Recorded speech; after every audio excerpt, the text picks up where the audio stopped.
Comme celui-là, les handicapés physiques se déplacent avec beaucoup de difficultés. Ils ont autant de difficultés à se faire une place au soleil en Côte d'Ivoire, même lorsqu'ils sont bardés de diplômes. Il y a certains des nôtres qui, au regard de leur diplôme, veulent passer le concours de CAFOP, mais qui sont éliminés à la visite médicale. Qui veulent passer le concours de l'INFAS, qui sont éliminés à la visite médicale. Qui veulent même le concours de l'INFES. Mais les personnes handicapées physiques diplômées ont une bouée de sauvetage. Le recrutement dérogatoire de la fonction publique, institué en 1997. Dans ce cadre, 300 handicapés diplômés ont été recrutés en 2014. En 2017, l'État compte prendre 158.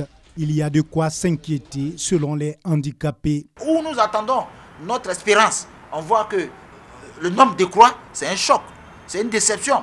Alors que nous sommes en train de nous battre pour que les parents qui ont de la suspicion pour l'avenir de leurs enfants et qui ne mettent pas les enfants à l'école sous le prétexte que moi je le mettrai à l'école, il passera ou il fera quoi? Voyons ceux qui sont dans les fonctions publiques, veillent, nous les encourageons à mettre ces enfants à l'école. Aujourd'hui, si au lieu de 300 que nous avions habituellement et que nous espérons voir accroître et que nous voyons maintenant 158, nous disons que c'est un échec et ça va décourager les parents. Mais les handicapés ne manquent pas de reconnaissance envers le gouvernement qui, selon eux, est attentif à leurs préoccupations. Ils ont salué le projet de l'amélioration de l'employabilité des personnes handicapées lancé récemment et plaidaient pour l'institution d'un fonds de promotion de l'entrepreneuriat des personnes handicapées. Fête des ignames, une tradition mais aussi un héritage commun soigneusement conservé qui renforce chaque année les liens fraternels dans la tribu Ayoua. Une tribu qui constitue à elle seule un département dont le chef-lieu est Ara. Deux localités de ce département sont très attachées à cette valeur culturelle.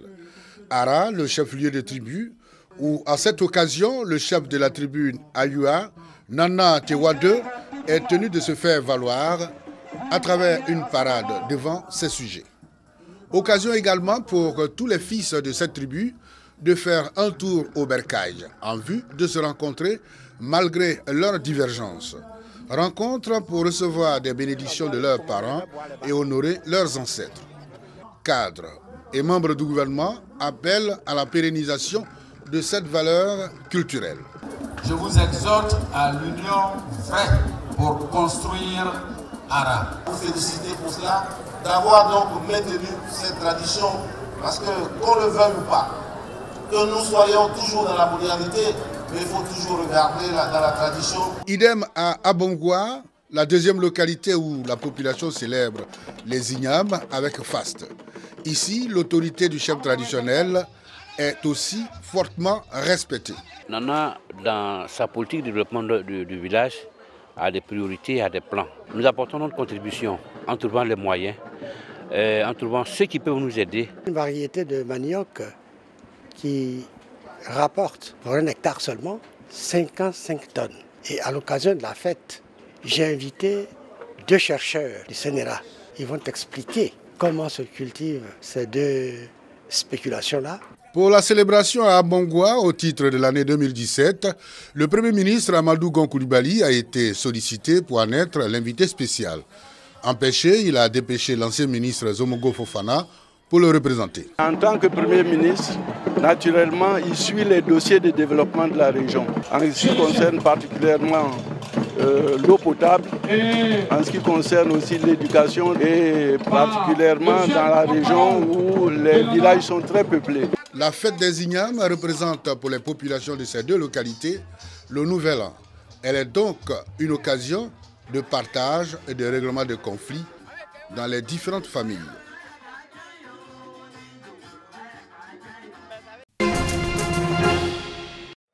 C'est dans l'enceinte du centre culturel de Grand Bérébi, dans le département de San Pedro, que les jeunes karatékas se sont donné rendez-vous pour cette compétition. 197 participants, dont 65 filles et 132 garçons issus de 10 clubs de la région ont pris part à cette compétition. Les combats se sont déroulés en éliminatoire dans les catégories pupilles, minimes, cadets et juniors. Au terme des combats, des médailles ont été distribuées aux 3 premiers. médailles en bronze, argent et or. Au classement par équipe, c'est Elite Karaté Club de San Pedro qui a remporté le trophée avec 8 médailles en or, suivi de Ivoire Budo Club et Olympique Shotokan Club, classés respectivement 2e et 3e. Un pari réussi pour la Ligue de San Pedro. Claude Agut est commissaire-priseur. Il s'apprête à mener une vente historique à Drouot. Dans ces cartons, 130 000 œuvres qui seront mises aux enchères pendant plusieurs années. Essentiellement des lettres et des manuscrits de Balzac, Flaubert, Brassens, mais aussi des partitions de Mozart ou Wagner. Ce texte a été écrit par une survivante du Titanic. C'est son histoire qui a inspiré le film de James Cameron. Certaines pièces de la collection viennent d'être retirées de la vente car classées trésors nationaux, comme ce rouleau, un manuscrit des 120 journées de Sodome de Sade, écrit en prison, ou encore ces carnets d'André Breton. Il faudra 300 ventes aux enchères pour disperser l'ensemble de ces œuvres. Elles proviennent de la société Aristophile, liquidée en 2015 et soupçonnée d'être au cœur d'une gigantesque escroquerie. Parmi les épargnants qui ont investi dans le fonds, certains estiment avoir tout perdu. Ils ont découvert complètement effarés qu'ils étaient ruinés. Donc ceux qui ont investi leur vie, les économies de leur vie de travail dans Aristophile n'ont plus rien, ou quasiment plus rien.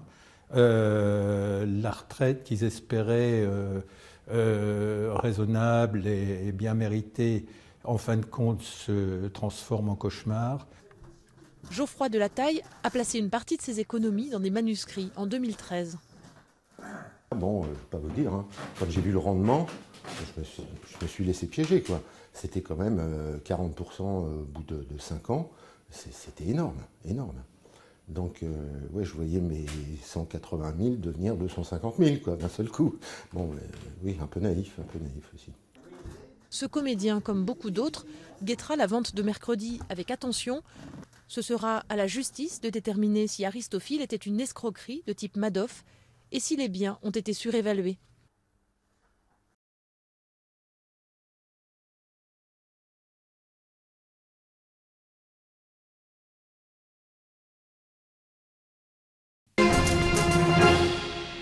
La mission Apollo 17 s'est achevée le 19 décembre 1972. Le 7 décembre de la même année, les astronautes arrivaient sur la Lune après 4 jours de voyage spatial. 17e du nom, cette mission a clôturé le programme Apollo lancé en 1961 par la NASA et elle fête en décembre ses 45 ans. Apollo 17 a démarré avec le décollage de son équipage Ronald Evans, Eugene Cernan et Harrison Schmitt. Le lancement a eu lieu depuis le centre spatial Kennedy à l'aide d'une fusée Saturn V qui a réussi à s'arracher de son pas de tir malgré un incident mineur. Moins de 3 heures plus tard, cette dernière libérait le vaisseau et le module lunaire avant que ceux-ci n'entament une fois amarré leur voyage vers la Lune. Au total, le périple a duré 3 jours au terme desquels les 3 astronautes se sont séparés. L'alunissage a eu lieu le 11 décembre sur la bordure sud-est de la mer de la Sérénité. Au final, plus de 100 kilos d'échantillons ont été prélevés sur le sol lunaire afin d'en savoir plus sur la géologie de cette contrée encore inexplorée, sur la structure interne de la Lune, sa formation et l'histoire de son évolution. Elle voulait aussi répondre à des questions sur l'existence d'une activité volcanique récente et donc sur la formation du manteau volcanique. Dans ce but, Cernan et Schmitt, qui étaient géologues, n'ont pas hésité à pousser l'exploration malgré l'extrême fatigue que celle-ci provoquait chez eux, ramenant ainsi un très grand nombre de données et d'échantillons et parcourant plus de 35 km à la surface lunaire. Le point final de la mission est alors survenu le 19 décembre à 19h24 lorsque le vaisseau a améri à 560 km au sud-ouest de Samoa dans l'océan Pacifique. Apollo 17 est la mission lunaire qui s'est avérée la plus productive du programme et celle qui a connu le moins d'incidents techniques. Elle a également permis d'établir 4 records, dont celui du plus longtemps passé à l'extérieur d'un vaisseau spatial, 21h19.